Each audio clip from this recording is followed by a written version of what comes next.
السلام علیکم ورحمۃ اللہ وبرکاتہ۔ الحمد للہ نحمده ونستعینه ونستغفره ونؤمن به ونتوکل علیہ ونعوذ باللہ من شرور انفسنا ومن سیئات اعمالنا من يهده الله فلا مضل له ومن يضلله فلا هادي له ونشهد أن لا إله إلا الله وحده لا شريك له ولا نذير له ولا مشير له ولا وزير له ولا مثل له ولا مثال له ونشهد أن سيدنا وسندنا وحبيبنا وإمامنا ومولانا محمد وبارك وسلم تسليما كثيرا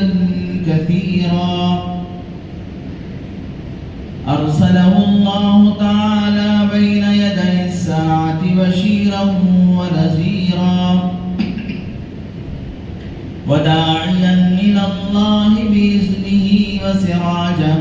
منيرا أما بعد فقد قال الله تبارك وتعالى في القرآن المجيد والفرقان الحميد أعوذ بالله من الشيطان الرجيم بسم الله الرحمن الرحيم شهر رمضان الذي أنزل فيه القرآن صدق الله العظيم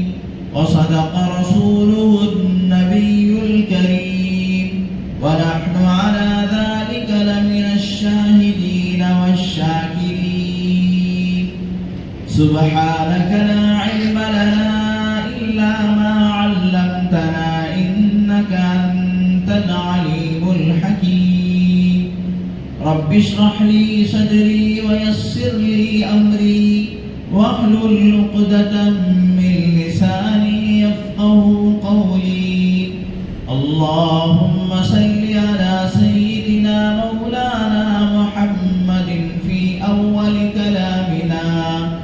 اللهم صل على سيدنا مولانا محمد في أوسط كلامنا اللهم صل على سيدنا مولانا محمد في آخر كلامنا۔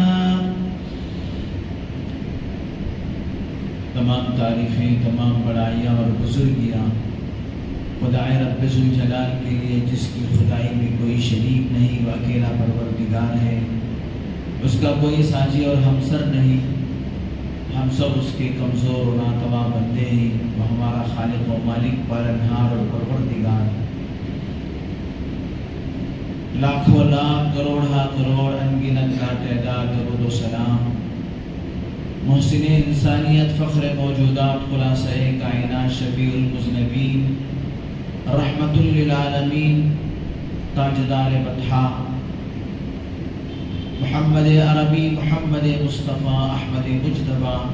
حضرت رسول پاک صلی اللہ علیہ وسلم پر یا رب صلی وسلم دائما ابدا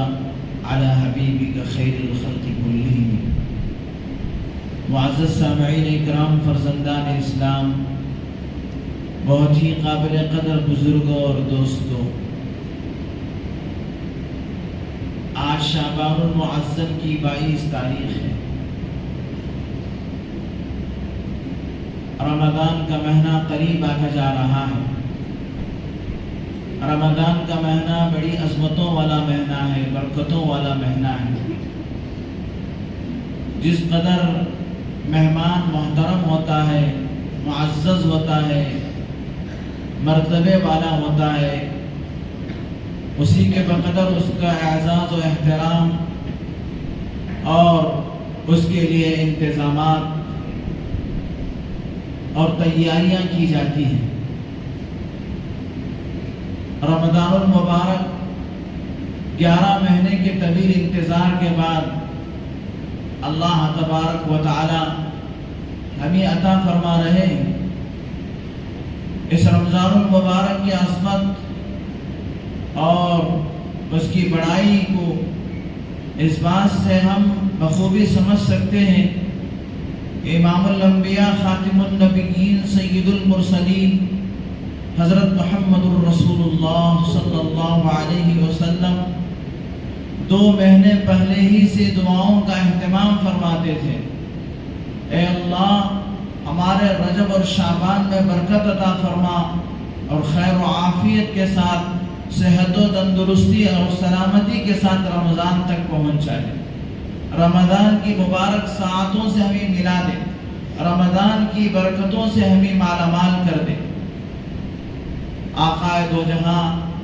سرور کائنات حضرت محمد الرسول اللہ صلی اللہ علیہ وسلم کا مقام کتنا اونچا ہے۔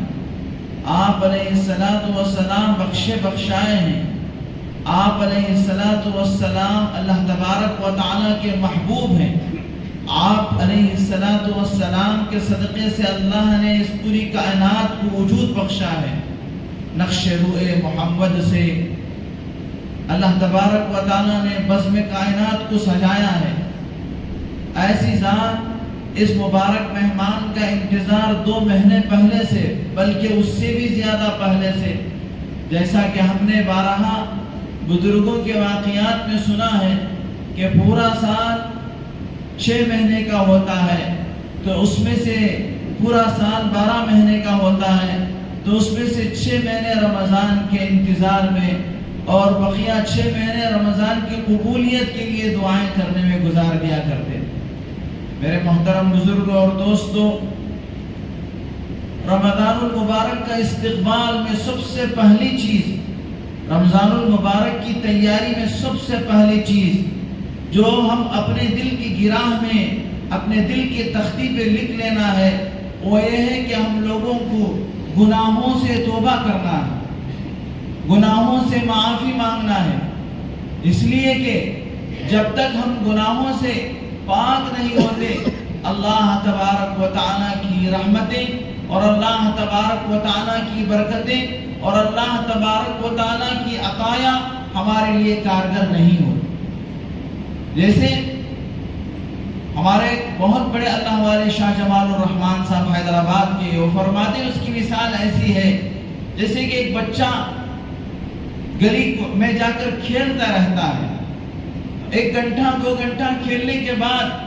بچہ اپنے کپڑوں کو، اپنے ہاتھوں کو، اپنے بدن کو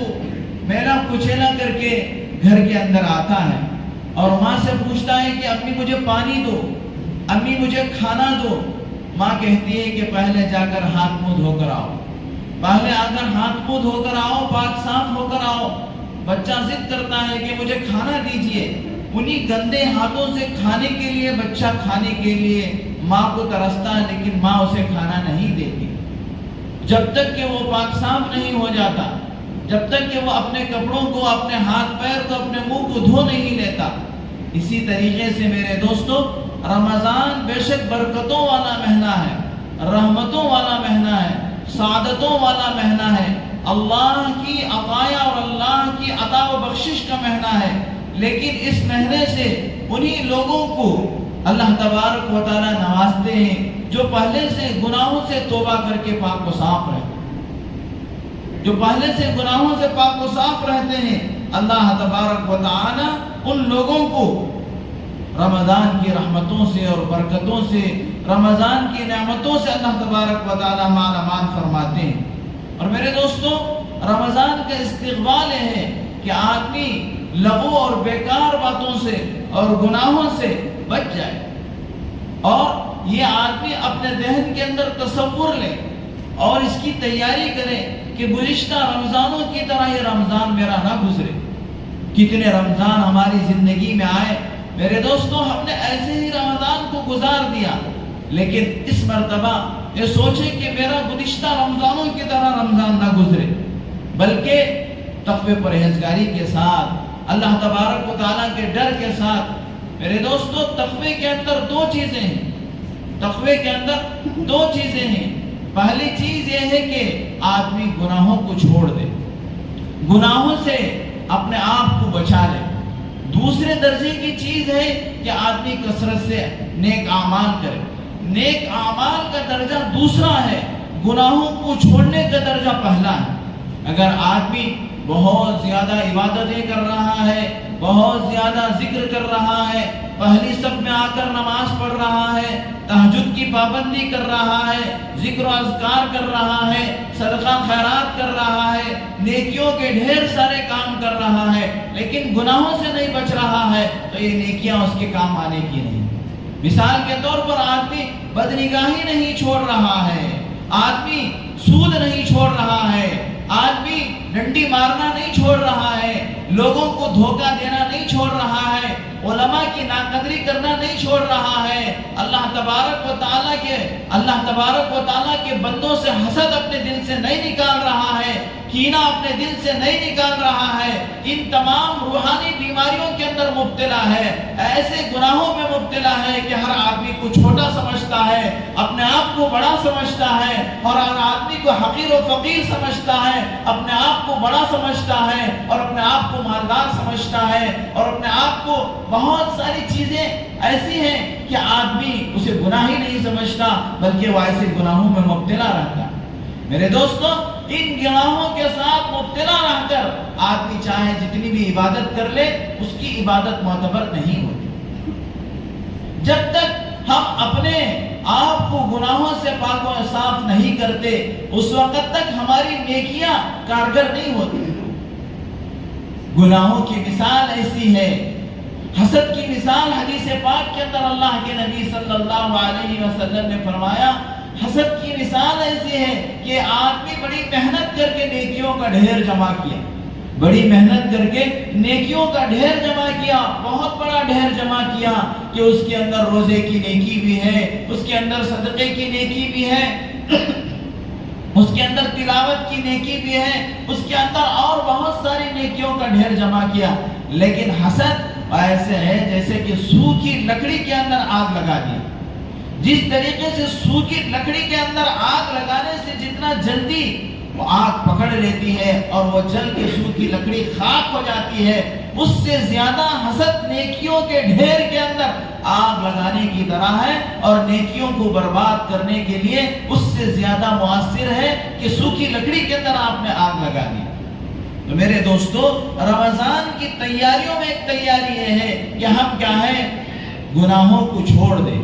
اور اللہ تبارک و تعالیٰ کے ہر بندے کو یہ سمجھے کہ میں اس سے چھوٹا ہوں, مجھ سے بڑا ہے. ہر بندہ اللہ تبارک و تعالیٰ کے یہاں مجھ سے زیادہ محترم ہے. یہاں تک کہ میرے دوستو آدمی جب اس خیال کے ساتھ زندگی گزارے گا جس کے اندر تواضع آئے گی, انکساری آئے گی, اللہ تبارک و تعالیٰ اسی کو مقام و مرتبہ عطا فرمائے. من تواضع للہ رفعہ اللہ, جس نے اللہ کے لیے تواضع اختیار کیا, اللہ تبارک و تعالیٰ اسے بلندی عطا فرماتے ہیں. شاق پر میں و برسر نہت زمین, کہ جیسے ایک درخت ہے, انار کا درخت مثال کے طور پر, جب تک اس کے اندر پھل لگے نہیں رہتے وہ اس کی ڈالی جو ہے وہ بالکل کیا ہے, سیدھے کھڑی رہتی ہے, بالکل سیدھے کھڑی رہتی ہے. جب اس کے اندر پھل لگ جاتے ہیں, جب اس کے اندر انار لگ جاتے ہیں تو وہ ڈالی جھک جاتی ہے. تو میرے دوستو یہ مثال ہے جس کے اندر خوبیاں رہتے ہیں, جس کے اندر تقویٰ و پرہیزگاری رہتی ہے, وہ اپنے آپ کو چھوٹا سمجھتا ہے. اور جس آدمی کے اندر کچھ نہیں ہوتا وہ خالی ڈالی کی طرح اینڈ کے کھڑا رہتا ہے, مجھ سے کوئی دوسرا بڑا نہیں ہے, ہم چوں دیگرے ڈنگرے نیست, مجھ سے بڑا کوئی نہیں. تو میرے دوستو رمضان کے استقبال میں یہ بات ہے کہ ہم گناہوں کو چھوڑیں, ہم کیا ہیں اللہ تبارک و تعالیٰ کے لیے تواضع اختیار کریں. اور اسی طریقے سے میرے دوستو تقویٰ روزہ کسے کہتے ہیں, روزہ چھوڑنے کا نام ہے, کرنے کا نام نہیں ہے. روزہ تین چیزوں کو چھوڑنے کا نام روزہ ہے, کھانے کو, پینے کو, اور اسی طریقے سے صحبت اختیار کرنے کو چھوڑنا روزہ کہتے ہیں. کھانے کو تو افطار کہا جاتا ہے، کھانے کو افطار کہا جاتا ہے، لیکن چھوڑنے کو روزہ کہا جاتا ہے۔ اسی طریقے سے تقویٰ بھی میرے دوستوں گناہوں کے چھوڑنے کا نام ہے۔ جب آدمی گناہ کو چھوڑتا ہے تو خود بخود اس کے اندر کیا ہے، اللہ تبارک و تعالی نیکیاں کرنے کی اسے توفیق عطا فرمائے۔ اور اسی طریقے سے میرے دوستو ایک عرب شیخ سے پوچھا گیا کہ رمضان کی تیاری کیا ہے، رمضان کی تیاری کیا ہے؟ انہوں نے کہا کہ گناہوں کو چھوڑنا اور کثرت کے ساتھ استغفار کرنا۔ رمضان کی تیاری ہے کہ آدمی گناہوں کو چھوڑ دے اور کثرت کے ساتھ استغفار کرے، اس لیے کہ گناہی ایک ایسی نحوست ہے، گناہی ایک ایسی نحوست ہے جس کی وجہ سے نیکیوں کی توفیق سلب ہو جاتی ہے، نیک اعمال کی توفیق سلب ہو جاتی ہے۔ جب آدمی گناہ کرتا ہے تو اللہ تبارک و تعالیٰ اس گناہ کی وجہ سے نیکیوں کی توفیق کو اللہ تعالیٰ سلب کر دیتے ہیں۔ لہذا میرے دوستو رمضان کا مہینہ، رمضان کے مہینے کے اندر جو معمولات ہیں اس کی قدر اللہ تبارک و تعالیٰ بڑھا دیتے ہیں، اس کی قدر کو اللہ تبارک و تعالیٰ بڑھا دیتے ہیں۔ اور جب چیز کی قدر بڑھ جاتی ہے تو آدمی اس کا فائدہ اٹھا لیتا ہے۔ جیسے کہ تاجر لوگ جب ان کا سیزن آ جاتا ہے، مثال کے طور پر کپڑے کا اگر تاجر ہے اور جب شادیوں کا موسم آتا ہے تو وہ اس موسم سے فائدہ اٹھا لیتے ہیں، اور عیدین کا موقع آتا ہے تو کپڑے کے تاجر اس سے فائدہ اٹھا لیتے ہیں۔ لہذا میرے دوست اسی طریقے سے جب اللہ تبارک و تعالیٰ نے ایک چیز کی قدر کو بڑھا دیا،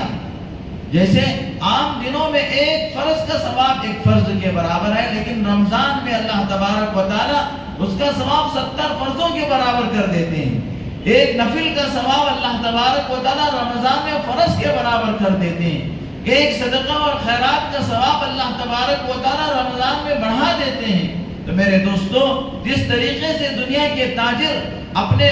موسم کے اندر، تجارت کے موسم اور تجارت کے سیزن میں اپنے فائدہ اٹھا لیتے ہیں، اسی طریقے سے ایک مسلمان کو چاہیے کہ وہ ایسے موقعوں کا فائدہ اٹھائے۔ رمضان کا موقع آ رہا ہے تو فائدہ اٹھائے۔ میرے دوستو اللہ کے نبی صلی اللہ علیہ وسلم کی ایک حدیث ہے، حضرت طلحہ ابن عبید اللہ رضی اللہ تعالیٰ روایت فرماتے ہیں کہ رسول اللہ صلی اللہ علیہ وسلم کے زمانے میں دو صحابہ ایک ساتھ اسلام لے کر آئے، دو صحابہ ایک ساتھ ایمان لے کر آئے۔ اس میں سے ایک صحابی وہ نیکیوں میں بڑے آگے بڑھنے والے تھے، چنانچہ ان کا ایک سال پہلے ایک جنگ کے اندر ان کی شہادت ہو گئی۔ ایک صحابی کی ایک سال پہلے ایک جنگ کے اندر شہادت ہو گئی، اور دوسرے صحابی جو ان کے ساتھ ایمان لے کر آئے تھے وہ ایک سال بعد ان کا انتقال ہوا۔ ان کا دونوں کا انتقال ہو گیا، لیکن پہلے صحابی کا ایک سال پہلے جنگ کے اندر شہادت کا مرتبہ ملا، دوسرے صحابی ایک سال کے بعد معمولی موت، فطری موت سے انتقال ہو گیا۔ تو ایک تیسرے صحابی ان دونوں کو خواب میں دیکھتے ہیں، خواب کے اندر یہ دیکھتے ہیں کہ میدان محشر قائم ہے، اور میدان محشر قائم ہونے کے بعد یہ بھی وہاں پر کھڑے ہوئے ہیں، اور وہ دو صحابہ بھی جو جنگ کے اندر شہید ہوئے وہ بھی، اور جو ایک سال بعد انتقال ہوئے وہ بھی کھڑے ہیں۔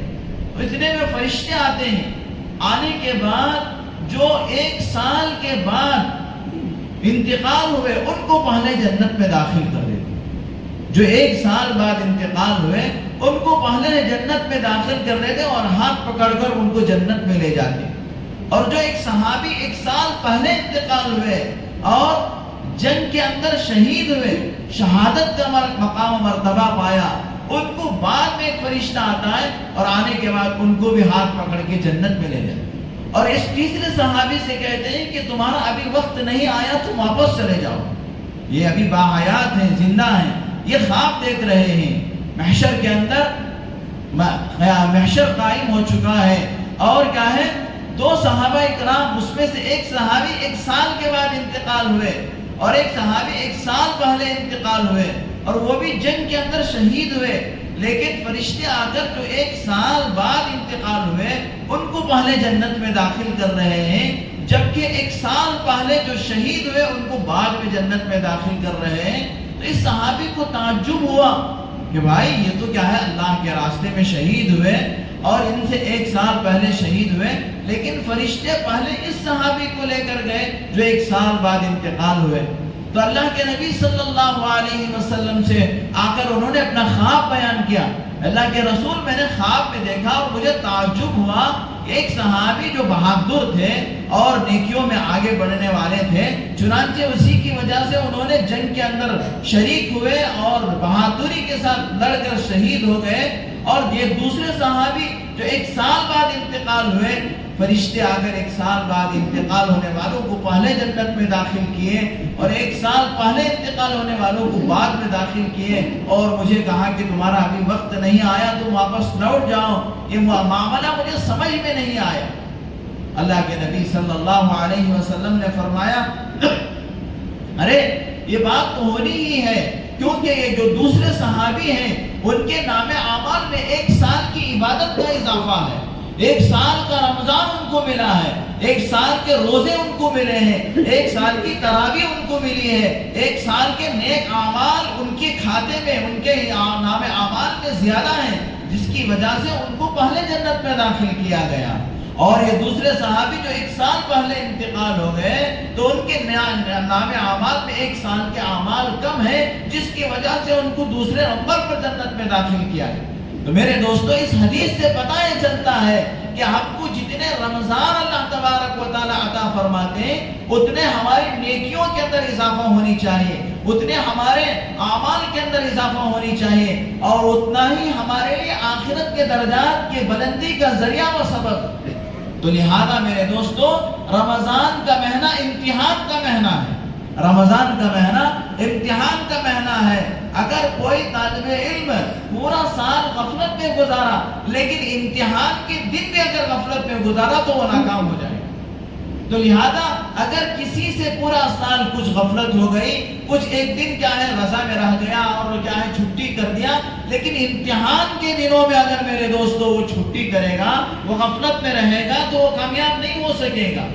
اور اسی طریقے سے میرے دوستو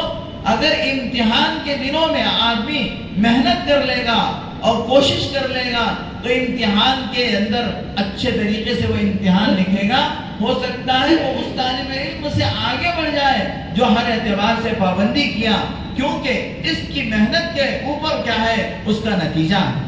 اور اسی طریقے سے میرے دوستو امتحان جو ہوتا ہے آدمی کی ترقی کے لیے ہوتا ہے، امتحان جو ہوتا ہے وہ آدمی کی ترقی کے لیے ہوتا ہے۔ مثال کے طور پر آج پہلی کلاس میں داخلہ لیا انسان اور اچھا امتحان لیا تو آئندہ سال اسے دوسری کلاس میں داخلہ ملے گا، اور اس کے بعد اسے تیسری کلاس میں داخلہ ملے گا، اور اس طریقے سے وہ ترقی کرتا جائے گا۔ لیکن میرے دوستو ذرا ہم اپنی زندگیوں میں غور کر کے دیکھیں کہ ہماری زندگیوں میں کتنے رمضان آئے اور ہم نے کتنی ترقی کی، ہماری زندگیوں میں کتنے رمضان آئے اور ہم نے کتنی ترقی کی۔ میرے دوستو وہی کیا ہے ہم 30 سال پہلے جو نمازیں ہفتے میں جمعہ کی پڑھتے تھے، وہی کیا ہے 30 سال کے بعد رمضان 30 رمضان پانے کے باوجود بھی وہی جمعہ کی نماز پڑھ رہا ہے، امتحان دے رہا ہے لیکن آگے نہیں بڑھ رہا ہے، امتحان دے رہا ہے لیکن پہلی ہی کلاس میں بیٹھا ہوا ہے۔ تو پھر میرے دوستو اس کا کیا مطلب ہے؟ اس کا کیا مطلب ہے کہ ہم امتحان میں ناکام ہوتے جا رہے ہیں، ہم جیسے امتحان دینا ویسے امتحان نہیں دے رہے ہیں، اور آدمی یہ سمجھ رہا ہے کہ بھائی میری زندگی میں تو ابھی 30 رمضان آنے والے ہیں، ابھی 40 رمضان آنے والے ہیں۔ ارے میرے دوستو جو ایسا سوچتے تھے گزشتہ رمضان کتنے لوگ ایسے سوچے ہوں گے، گزشتہ رمضانوں میں کتنے لوگوں کے دلوں میں خیال آیا ہوگا کہ ابھی میری زندگی تو کیا ہے 20-25 سال کی زندگی ہے، 30-40 سال کی زندگی ہے، لیکن ابھی میری زندگی بہت بڑی ہے، میری زندگی میں تو ابھی 30 رمضان آنا باقی ہے، میری زندگی میں ابھی 40 رمضان آنا باقی ہے، میں کیا نہیں کر لوں گا۔ لیکن میرے دوستو آج وہ لوگ نہیں ہیں، آج وہ لوگ نہیں ہیں جو گزشتہ سال سوچے تھے کہ میری زندگی میں بہت رمضان آنے والے ہیں اور مجھے بہت موقع ملنے والا ہے، لیکن میرے دوستو آج وہ نہیں ہیں۔ ہماری بھی کوئی گارنٹی نہیں ہے، ہماری بھی کوئی کیا میرے دوستو سرٹیفکیٹ ہمارے پاس نہیں ہے کہ ہم اور بہت سارے رمضان اور میرے دوستو رمضان، جو بھی رمضان آ رہا ہے، ہم یہ سمجھ کر اور یہ سوچ کر رمضان گزارنا ہے کہ یہ ہو سکتا ہے میری زندگی کا آخری رمضان، یہ میری زندگی کا آخری رمضان ہو۔ ایسا اگر میرے دوستو رمضان گزاریں گے تو پھر اللہ تبارک و تعالی رمضان کی وجہ سے وہ ترقی عطا فرمائیں گے، وہ بلندی عطا فرمائیں گے، جیسا کہ اس صحابی کو اللہ تبارک و تعالی نے ایک رمضان پانے کی وجہ سے شہید کے مرتبے سے پہلے اللہ نے ان کو جنت میں داخل کیا، شہید کے مرتبے سے پہلے اللہ تبارک و تعالی ان کو جنت میں داخل کیا۔ آج اللہ تبارک و تعالی نے دنیا سمجھنے کے واسطے ہمارے پاس بہت دماغ ہے، دنیا سمجھنے کے واسطے ہم بہت پلاننگیں کرتے ہیں، بہت سمجھتے ہیں اور آگے بڑھانے کی کوشش کرتے ہیں۔ بھائی گزشتہ سال کا بجٹ اتنا، گزشتہ سال کا بینک بیلنس اتنا، اس سال کا بینک بیلنس اس سے زیادہ دگنا تگنا ہونی چاہیے، فکریں کرتا ہے آدمی، لیکن آخرت کے بارے میں میرے دوستوں آدمی کیا ہے، پیچھے کی طرف جا رہا ہے۔ بہت سارے لوگ میرے دوستوں رمضان کے مہینے میں بہت سارے لوگوں کے اندر یہ بھی چیز پائی جاتی ہے کہ بھئی رمضان آ گیا اب تو کیا ہے داڑھی چھوڑ لیں گے، رمضان آ گیا اب تو کیا ہے جبہ پہن لیں گے، اب تو کیا ہے سنت پر چلیں گے، اب تو کیا ہے دینداری پر آئیں گے، لیکن جیسے ہی میرے دوست رمضان گزرنا وہی پینٹ شرٹ پہ آ جاتے ہیں، وہی داڑھی، ابھی شب قدر تک کیا ہے ایسے ویسے داڑھی رکھ لیتا ہے، لیکن عید کے دن پاک شو ہو کر آتا ہے اور میرے دوستو کہتا ہے کہ میرے لیے دعا کرو، اور میرے حالانکہ یہ گناہ میں مبتلا ہے، گناہ میں مبتلا ہے اور دعا کی درخواست کر رہا۔ میرے دوستو جو آدمی اس ارادے سے گناہ کو چھوڑے گا کہ میں آئندہ کر لوں گا، آئندہ وہ گناہ کروں گا، تو اس کا وہ گناہ چھوٹا نہیں، اس کی وہ توبہ معاف نہیں۔ گناہ کے شرائط میں سے ایک شرط یہ ہے، گناہ معاف ہونے کے شرائط میں سے ایک شرط یہ ہے کہ آئندہ کبھی زندگی میں وہ گناہ میں نہیں کروں گا، آئندہ کبھی زندگی میں وہ گناہ میں نہیں کروں گا، جبھی جا کر اس کا گناہ معاف ہوتا ہے۔ آپ نے بارہا سنا ہے، میں نے بھی بارہا کہا ہے کہ گناہ کے معاف ہونے کے لیے 3 شرطیں، توبہ قبول ہونے کے لیے 3 شرطیں۔ ایک یہ ہے کہ اس گناہ پر آدمی نادم ہو، شرمندہ ہو، میں نے اب تک غفلت میں رہا، بہت بڑا گناہ کیا، اور پھر کیا ہے اس گناہ کو چھوڑ دے۔ اور تیسری چیز کیا ہے، ہمیشہ نہ کرنے کا عزم اس کے دل کے اندر ہو۔ یہ کیا ہے، رمضان میں داڑھی نہیں منڈا رہا ہے، لیکن ابھی عید کے دن کلین شو ہو کر آ گیا تو اس کا گناہ اس کی زندگی میں نہیں چھوٹا، اس کا گناہ نہیں چھوٹا۔ لہذا میرے دوستو اس کی مثال ایسی ہے، اس کی مثال ایسی ہے کہ ایک آدمی نے آ کر کہا کہ حضرت میرے سم کے اندر، میری ٹانکی پانی کی ٹنکی کے اندر چوہا گر گیا ہے، میری پانی کی ٹنکی کے اندر چوہا گر گیا ہے، اب میں اسے کیسے پاک کروں؟ حضرت نے کہا کہ بھائی اگر چوہا گر کے ہے تو 30 ڈول پانی نکال دیا جائے، 40 ڈول پانی نکال دیا جائے تو کنواں پاک ہو جائے گا۔ کنویں کے مسائل ہیں، تو یہاں میں مثال دے رہا ہوں کہ ایک آدمی نے آ کر کہا کہ حضرت میرے سم کے اندر، میری ٹینکی کے اندر چوہا گر گیا ہے، اب میں اسے پاک کرنا ہے۔ تو حضرت نے کہا، مفتی صاحب نے کہا کہ بھئی اس سے آپ 30 یا 40 ڈول پانی نکال دو، چوہا پاک ہو جائے گا۔ اب اس نے 30-40 ڈول پانی نکالا اور دیکھا پھر سن کر کہ ابھی بھی بانس باقی ہے، ابھی بھی بدبو آ رہی ہے، تو اس نے کیا کیا، 5 لیٹر کا زمزم مول کر لایا، مل رہا ہے آج کل ماشاءاللہ، تو 5 لیٹر کا زمزم لایا اور اس ٹنکی کے اندر ڈال دیا، اس ٹنکی کے اندر ڈال دیا، اور پھر پانی کو سون کر دیکھا تو ابھی بھی بدبو آ رہی، اور جا کر مولانا سے کہا، مفتی صاحب سے کہا، حضرت میں نے آپ کے کہنے پر 30 ڈول پانی نکال دیا اور پھر اس پر سونے پہ سہاگا 5 لیٹر زمزم بھی ڈال دیا، لیکن بدبو نہیں جا رہی ہے۔ حضرت نے پوچھا کہ بھائی آپ کیا ہے اس کنویں سے چوہا نکالے یا نہیں، اس ٹانکی سے چوہا نکالے یا نہیں؟ ارے چوہا تو نہیں نکالا۔ تو پھر آپ کتنے بھی مرتبہ کتنا ہی ڈول نکال لو، آپ کا پانی پاک ہونے کا نہیں ہے، پہلے چوہے کو نکالنا ہے، پہلے جو مری ہوئی بلیاں پڑی ہوئی ہیں اور مرے ہوئے چوہے تمہارے جسم کے اندر ہیں گناہوں کے صورت میں، شکل و صورت میں، ان کو نکالنا ہے، اور پھر کیا ہے نیک اعمال کرنا ہے، جب جا کر آپ پاک ہوں گے۔ اگر آپ اس گناہوں کے چوہے کو اپنے بدن میں چھوڑ لیے ہیں، وہ مر کر سڑ گیا ہے لیکن اسے نہیں نکال رہے ہیں، اوپر سے ڈول پر ڈول نکال رہے ہیں، عبادت پہ عبادت کر رہے ہیں، تسبیح پہ تسبیح پڑھ رہے ہیں، ذکر پر ذکر کر رہے ہیں، آپ کا ذکر اور آپ کی تسبیح اور آپ کی عبادت کیا کام آئے گی؟ جیسے کنویں کے اندر سے آپ نے چوہا نہیں نکالا، ڈول نکال دیے، 30 کی بجائے 50 ڈول نکال دیے اور اوپر سے زمزم کا پانی بھی لا کر ڈال دیے، لیکن میرے دوستو وہ کنواں پاک نہیں ہوتا، وہ کیا ہے، سم پاک نہیں ہوتی، وہ ٹنکی آپ کی پاک نہیں ہوتی۔ اسی طریقے سے میرے دوستو، جب تک ہم گناہوں سے پاک نہیں ہوتے، گناہوں کو چھوڑنے کا ارادہ نہیں کرتے، آپ کے اوپر 50 رمضان آ کر چلے جائے، لیکن اگر آپ گناہ میں مبتلا ہیں تو آپ کے لیے کوئی فائدہ نہیں ہوگا۔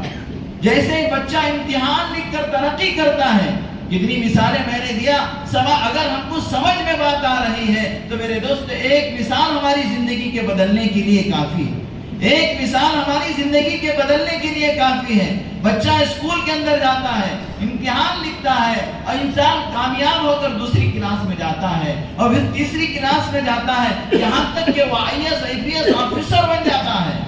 بہت بڑی ڈگری اس کے پاس آ جاتی ہے۔ لیکن ہماری زندگی کے لیے اللہ تبارک و تعالیٰ نے اعمال کے اعتبار سے رمضان کو امتحان کا مہینہ بنایا کہ اس کے اندر ہم اچھا سے اچھا امتحان دیں اور بہتر طریقے سے کامیاب ہو اور پھر آگے کی منزل میں ہم کیا ہیں میرے دوستو۔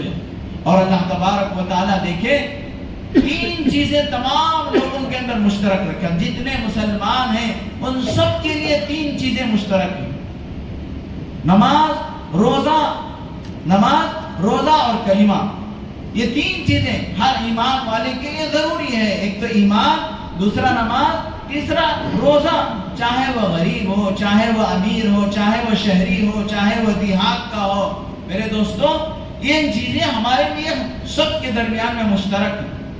اور حج وہ مالداروں کے لیے، زکوٰۃ وہ بھی مالداروں کے لیے۔ میرے دوستو یہاں پر ایک چیز کے اوپر ہم کو غور کرنا ہے کہ حاجی صاحب حج پر جا کر آتے ہیں، حج کا جو عمل ہوتا ہے وہ 5 دن کا عمل ہوتا ہے، حالانکہ سفر 40 دن کا ہوتا ہے، لیکن حج میں جو اعمال کیے جاتے ہیں وہ 5 دن کے اعمال ہیں۔ 8 ذی الحجہ سے شروع ہو کر 12 یا 13 ذی الحجہ پر حج ختم ہو جاتا ہے، 12 یا 13 ذی الحجہ پر حج ختم ہو جاتا ہے۔ اور اس کے بعد میرے دوستو حاجی کی زندگی کے اندر ایک احساس آتا ہے کہ بھئی میں حج پر جا کر آیا، اب میرا تھوڑا لباس بدلنا چاہیے، اب میرا تھوڑا چہرہ بدلنا چاہیے، اب میرا تھوڑا کیا ہے کاروبار کے اندر بدلنا چاہیے، ورنہ لوگ کہیں گے کہ حاجی ہو کر بھی ڈنڈی مار رہے ہیں، حاجی ہو کر بھی سود کھا رہے ہیں، حاجی ہو کر بھی داڑھی منڈا رہے ہیں، حاجی ہو کر بھی ایسے کر رہے ہیں ویسے کر رہے ہیں۔ میرے دوستو آدمی حج پر جاتا ہے، 5 دن عمل کرتا ہے، اس کے اندر تبدیلی آ جاتی ہے، اس کے اندر تھوڑا بہت احساس آ جاتا ہے کہ بھئی مجھے لوگ کیا کہیں گے، لوگ حاجی کہیں گے اور میں حاجی صاحب ہوتے ہوئے نماز چھوڑوں، حاجی صاحب ہوتے ہوئے میں داڑھی چھوڑوں، حاجی صاحب ہوتے ہوئے میں پینٹ شرٹ پہنوں، حاجی صاحب ہوتے ہوئے میں سود کھاؤں، لوگ کہیں گے کہ حاجی ہو کر کیا فائدہ۔ حالانکہ میرے دوستو رمضان جو ہوتا ہے وہ 30 دن کا ہوتا ہے، رمضان جو ہوتا ہے وہ 30 دن کا ہوتا ہے، اور اس میں 30 روزے ہوتے ہیں، 30 دن کا عمل ہوتا ہے، 1 مہینے بھر کا عمل ہوتا ہے۔ لیکن رمضان ہماری زندگی میں اتنی مرتبہ آ رہا ہے اور ہر سال آتا ہے، ہر سال رمضان آتا ہے، اور وہ بھی 5 دن نہیں، 10 دن نہیں، بلکہ مکمل 30 دن عملی مشق کرائی جاتی ہے۔ رمضان کے اندر آدمی کے اوقات کو بدل دیا جاتا ہے کہ بھائی تو کیا ہے، جیسے ہر دن اٹھ رہا تھا اب ایسا نہیں ہے، تھوڑا پہلے اٹھنا ہے۔ یہ عام طور پر نمازی لوگ بھی 5 بجے فجر کی نماز کے لیے اٹھتے، لیکن رمضان میں سارے مسلمانوں کو اللہ تبارک و تعالیٰ تہجد پہ اٹھا دیتے ہیں،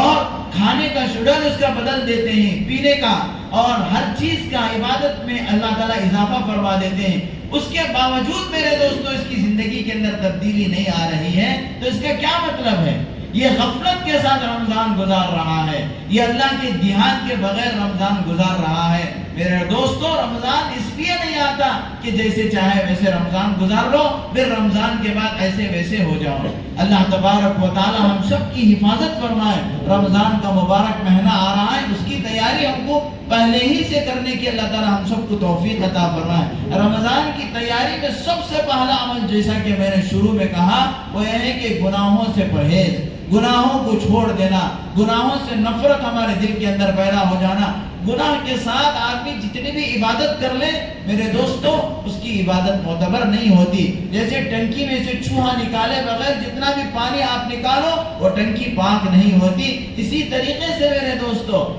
ہم لوگوں کی زندگیوں سے گناہ جب تک نہیں چھوٹتے، گناہ نہیں چھوٹتے، تقوی کا نام کیا ہے؟ گناہوں کا چھوڑنا اور پھر دوسرے نمبر پر نیکیوں کا کرنا۔ پہلا نمبر کیا ہے؟ گناہ کو چھوڑنا۔ ہر چھوٹا موٹا گناہ، چاہے وہ گناہ چھوٹا ہو چاہے وہ گناہ موٹا ہو بڑا ہو، کوئی گناہ چھوٹا اور بڑا نہیں ہو سکتا۔ اللہ والے فرماتے ہیں کہ کوئی گناہ چھوٹا اور بڑا نہیں ہے۔ جو چھوٹا گناہ بھی اگر آدمی لگاتار کرتا رہے وہ بڑا گناہ ہو جاتا ہے،